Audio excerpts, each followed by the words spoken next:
Headlines. President Buhari in his Salah message says he won't rest until he brings relief to Nigerians. Bandits kill 4, abduct 15 villagers in Kaduna. Elon Musk terminates $44 billion Twitter deal. And away from Nigeria, Abe's body returns to his home as Japan grieves for slain ex-prime minister. Hello and welcome to Trust News Update. I'm Dashan Hussaina Usman.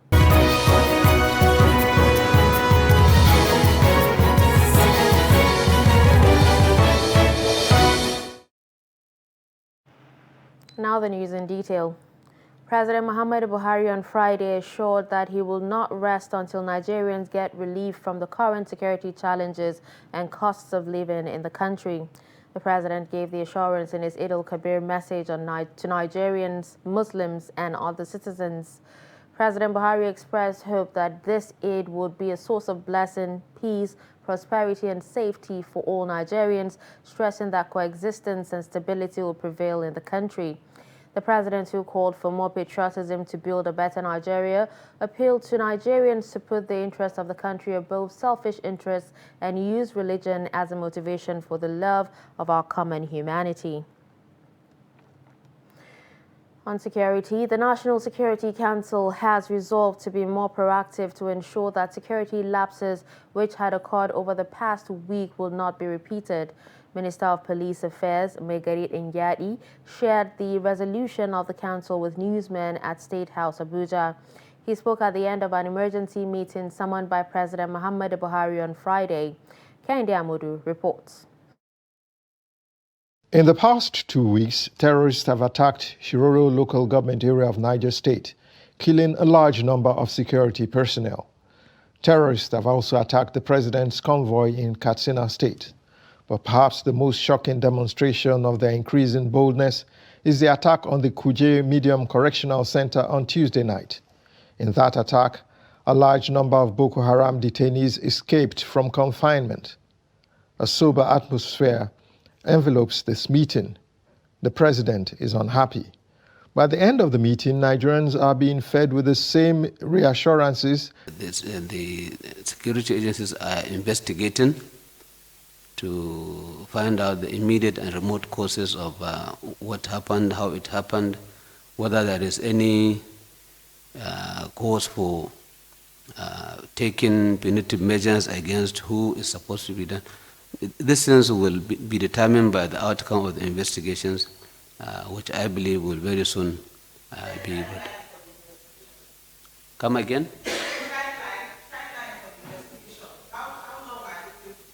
As soon as possible. But the crucial question that pops up like a sore thumb is, why has there been no single arrest?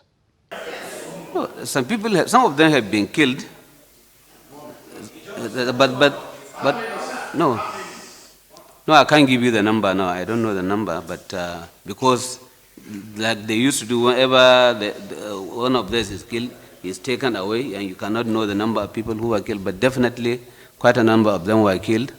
And many of them ran away with bullet wounds. There are no clear-cut answers to these questions that have been raised by these lapses in security. It seems to give an impression that the security agencies for now are just playing catch-up. From State House, Abuja, Kehinde Amodu, Trust TV News. Police operatives in Kefi, Nasarawa State, have recaptured one of the escaped inmates from the attacked correctional center in Kuje. The inmate, Hassan, whose picture and name was among the wanted escapees list, has been transferred to a safer location on the orders of the Commissioner of Police in the state, Adesina Shoyemi. A statement from the Nasarawa Police Public Relations Officer, Rahman Nansel, says intensive search for other escapees and handing over process of the arrested inmates is in progress. The Commissioner of Police, however, who commended the efforts of the police operatives, assured members of the public of the command's unrelenting efforts at making the public space safer for all. Still on insecurity, bandits have attacked Iburu village under Kufana district of Kajuru local government area of Kaduna State, killing 4 villagers and abducting 15 others. Daily Trust is reporting that a community leader of Kufana, Daniel Garba, who confirmed the incident, said the attack happened on the night of July 4. Garba, who decried the incessant attacks by bandits around the area, commended the efforts of the government and security agencies operating in the local government area towards tackling insecurity. He said government and security agencies needed to do more to end the killing of innocent villagers in the area and other parts of the state. When contacted, the police public relations officer in the state, DSP Muhammad Jalige, said the command had not received the report. 2 persons have been declared missing, while 4 others have been rescued in a violent flood that swept their vehicles away in Orile Agege area of Lagos State.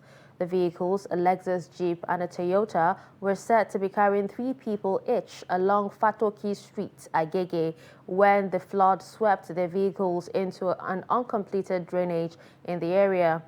Rescuers from both the National Emergency Management Agency and those from the Lagos State Emergency Management Agency, as well as the fire service, were still searching for the 2 missing persons. Public Relations Officer of NEMA Southwest Region, Ibrahim Farinloye, who confirmed the incident, said 4 persons were rescued alive.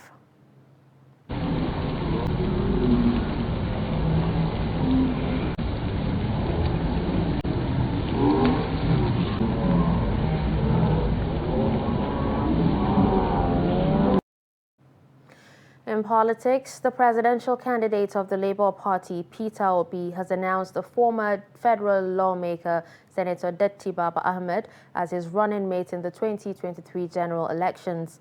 He made the announcement on Friday at an event in Abuja, saying the decision followed a series of consultations with stakeholders. Baba Ahmed represented Zaria in the House of Representatives from 2003 to 2007 and later Kaduna North Senatorial District between 2011 and 2012. According to Obi, the vice presidential candidate brings to the mission great personal, academic, and entrepreneurial strengths, as well as impeccable credentials with the added value of rich experience in politics. I have very distinctive honor to present to you somebody I can call a friend, a younger brother, and God willing, the next vice president of Nigeria. In the name of Senator Yusuf Datti Baba Ahmed. He is described as one of the brightest, youngest personalities in Nigeria that has distinguished himself in all areas. My task is simple, and it is to accept this nomination and this candidacy.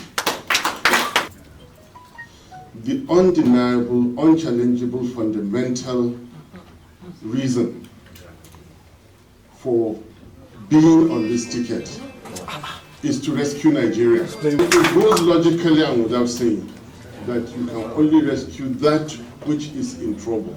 Nigeria is in a great deal of trouble.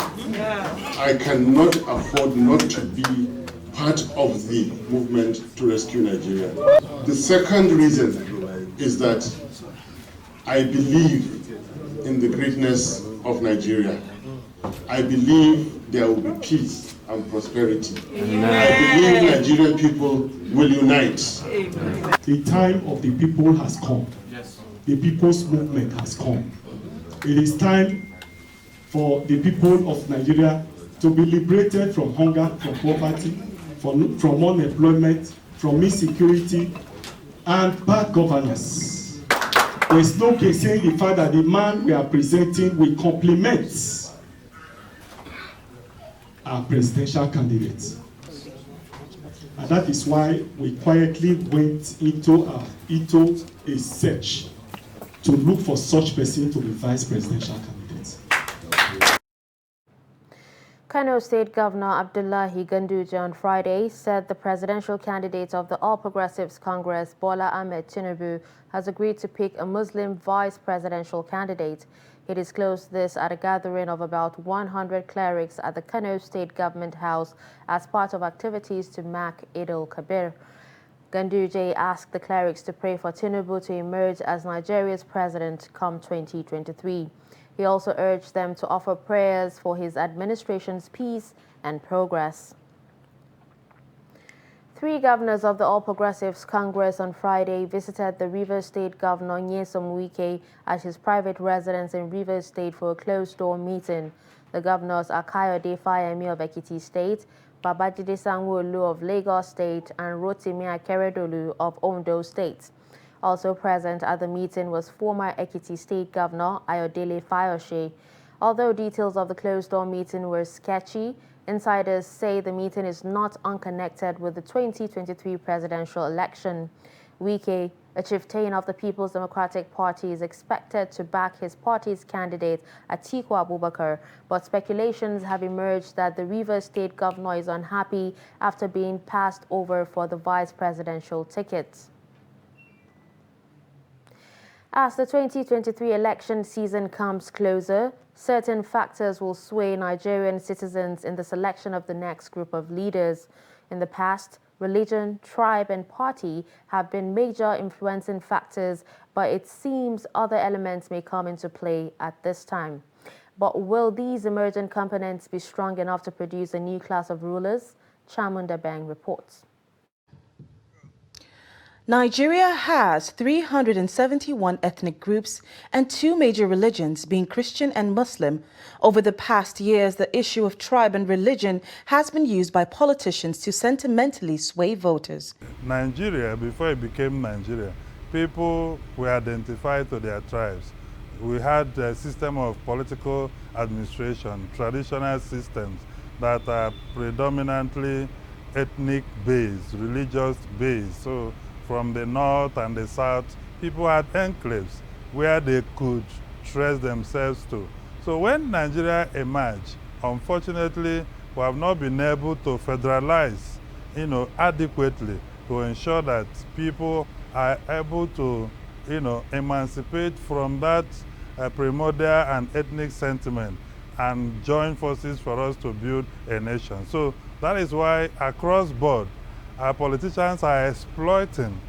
These days, social media has become a major tool for political campaigns.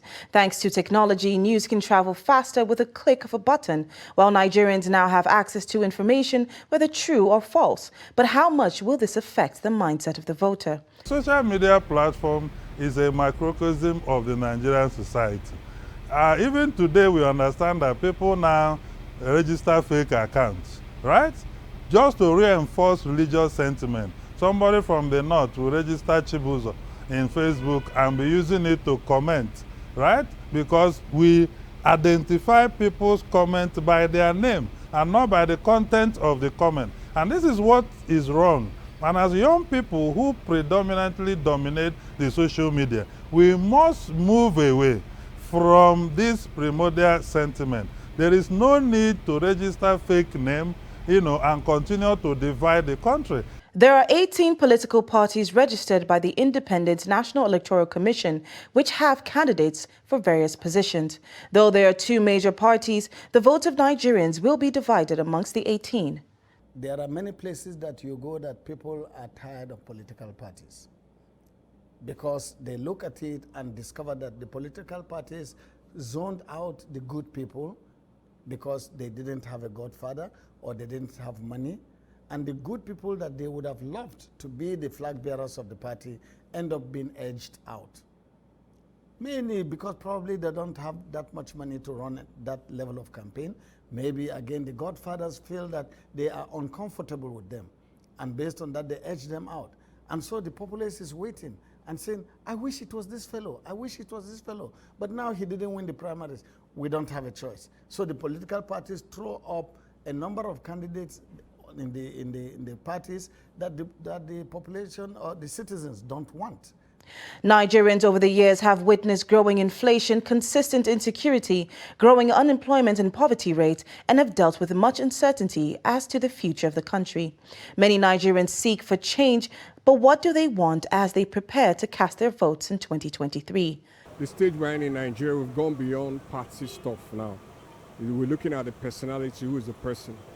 So it's not party again.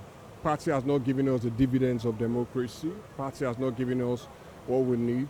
So what we are looking at now, and Nigerian youth in particular, is who is the person.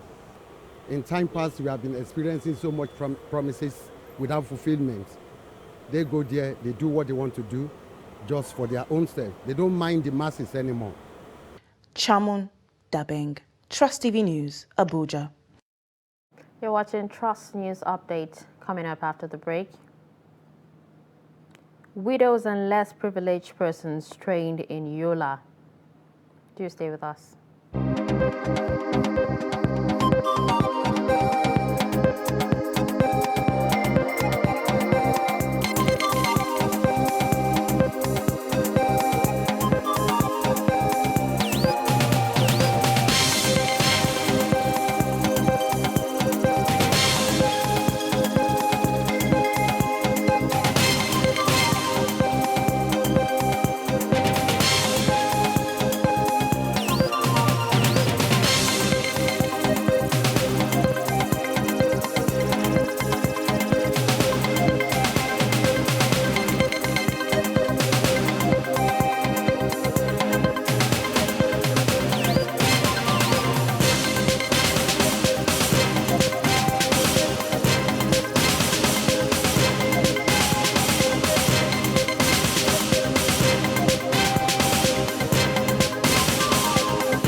Welcome back and thanks for staying with us. You're still watching Trust News Update.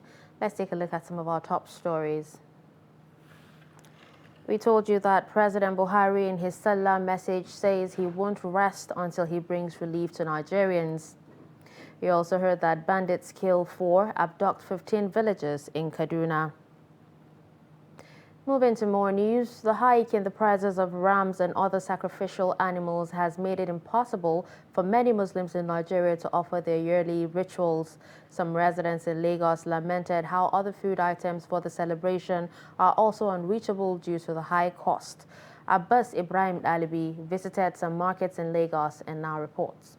Eid al-Adha or Eid al-Kabir is an Arabic name for festival of the sacrifice celebrated by Muslims. Muslim faithful often mark their yearly ritual by slaughtering of rams and other sacrificial animals in honor of Prophet Ibrahim, who was to sacrifice his son Ismail as an act of obedience to Allah's command before Prophet Ibrahim could sacrifice his son. However, Allah provided him with a ram. But the hike in price of ram this year has made it difficult for many Muslims who want to observe the yearly ritual. Malam Muhammad, who sells rams at Abattoir Market, attributes the hike in prices of rams to high cost of diesel, which is used in transporting the animals from the northern part of the country to Lagos.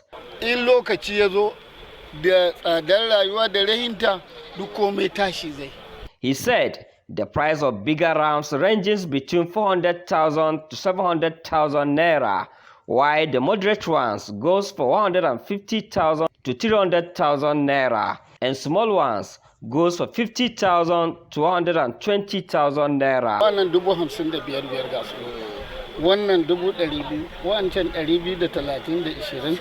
The price of other commodities such as perishables and food items have also increased. The hope is for everyone have a peaceful Salah celebration. Though the prices are high, people should only buy what is affordable. From Lagos, Abbas Ibrahim Alibi, Trust TV, Lagos. Residents of Zamfara State are making last-minute purchase of livestock for sacrifice during the 2022 Eid al-Kabir celebration. They decried the rising prices of livestock, with some saying they had to reduce the number they usually buy due to the high cost of the animals. The report. A visit to the livestock market in Gusau Metropolis reveals that there are livestock in the market, but the prices are not affordable to most citizens. Bashir Aliu said he usually buys 2 rams to perform the sacrifice every Eid al-Kabir celebration, but had to reduce his purchase to 1. He attributed the high cost of livestock to increase in animal feed. The ram here are of different categories and so their price. We have a ram of 30, 40, 60, 70, 80 and 100,000 naira. People who buy from those hawking will say the price is high, but if you come to this market, it is cheaper. Chairman of the Livestock Association, Ibrahim Gusau, and a seller, Aminu Abubakar, said the least price for livestock, especially ram, is between 50 to 85,000 naira. They appeal to the Zamfara state government to always deal with the livestock sellers in the state whenever they intend to buy to distribute to residents during the seller season. There are a lot of livestock in the market, but we rear them in a difficult situation because of the cost of feed. A bag of chaff which was sold for 8,000 naira is now sold for 20,000 naira, and the one which was sold for 3,000 naira now costs 9,000 naira. I sincerely came here to buy ram. I got one, but the price is high and there is no money.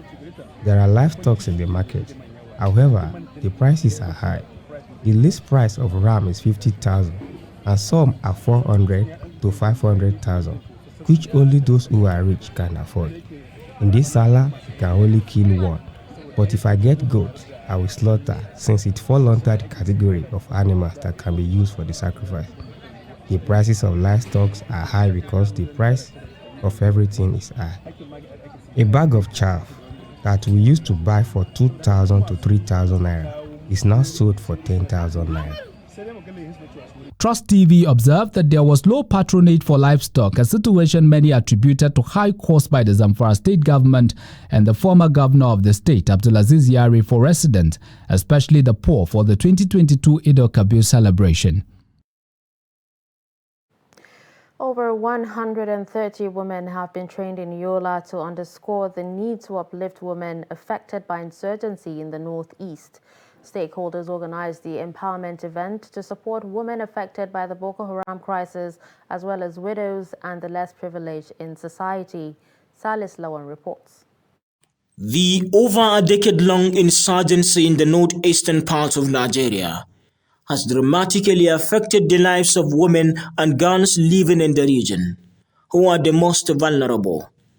Over 2,000 women and girls are estimated to have been abducted since the start of the crisis. However, stakeholders and development partners are coming up with different programs and projects to ease the suffering of this vulnerable group in the communities. One of such is the 2-month rigorous training on tailoring and other small-scale businesses organized by a non-profit organization to give these women a sense of belonging. The women, who majority of them are widows, expressed gratitude to the Muslim Council for facilitating their assistance. I was trained to be a tailor, and I'm happy with these kits provided for us, and will go a long way in boosting and promoting our business, which will definitely assist us to meet our family needs.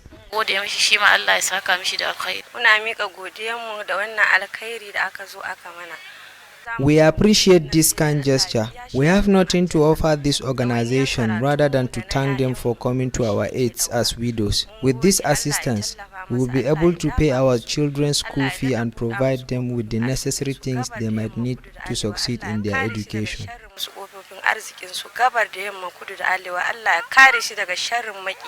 Malam Gambojika is the chairman Muslim Council of Nigeria, Adamawa State Chapter.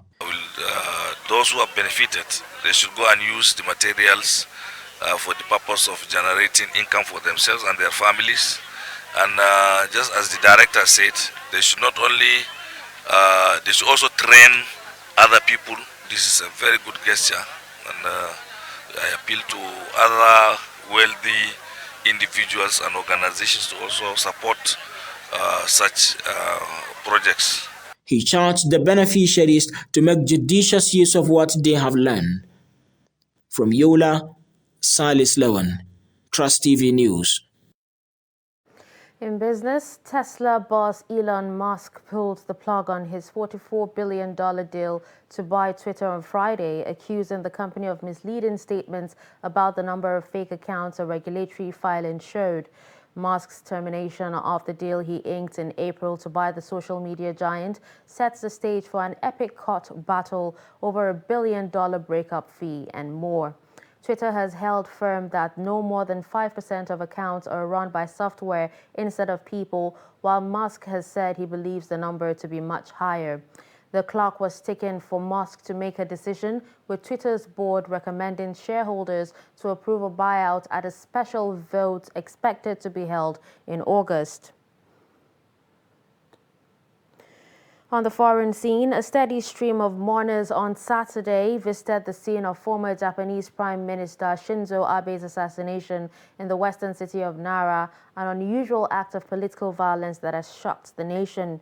Japan's longest-serving modern leader was gunned down while making a campaign speech on Friday morning by a 41-year-old man in a deed decried by the political establishment as an attack on democracy itself. On the final day of campaigning before Sunday's parliamentary election, a metal detector was set up at the site of Prime Minister Fumio Kishida's stump speech in a city southwest of Tokyo, an unusual security measure in Japan, along with an increased police presence. Abe's killer, Tetsuya Yamagami, who was arrested immediately after the attack, told police he believed Abe was linked to a religious group he blamed for running his mother financially and breaking up the family, local media reported, citing police sources. And finally, in sports, record-breaking Novak Djokovic hit top form after a slow start against Britain's Cameron Norrie on Friday, reaching an 8th Wimbledon final where he will face Nick Kyrgios. The Serbian top seed was off color in the first set, but roared back to win 2-6, 6-3, 6-2, 6-4, playing near flawless tennis. It will be a record 32nd Grand Slam final in the men's game for the 6th-time Wimbledon champion, taking him 1 clear off Roger Federer and 2 ahead of Rafael Nadal. Djokovic already knows he will be facing Kyrgios after Nadal pulled out Thursday ahead of his semi-final against the Australian with an abdominal injury. And with this, we've come to the end of Trust News Update. Don't forget to follow us across all our social media platforms. I'm Dashan Husseina Usman. Thanks for watching.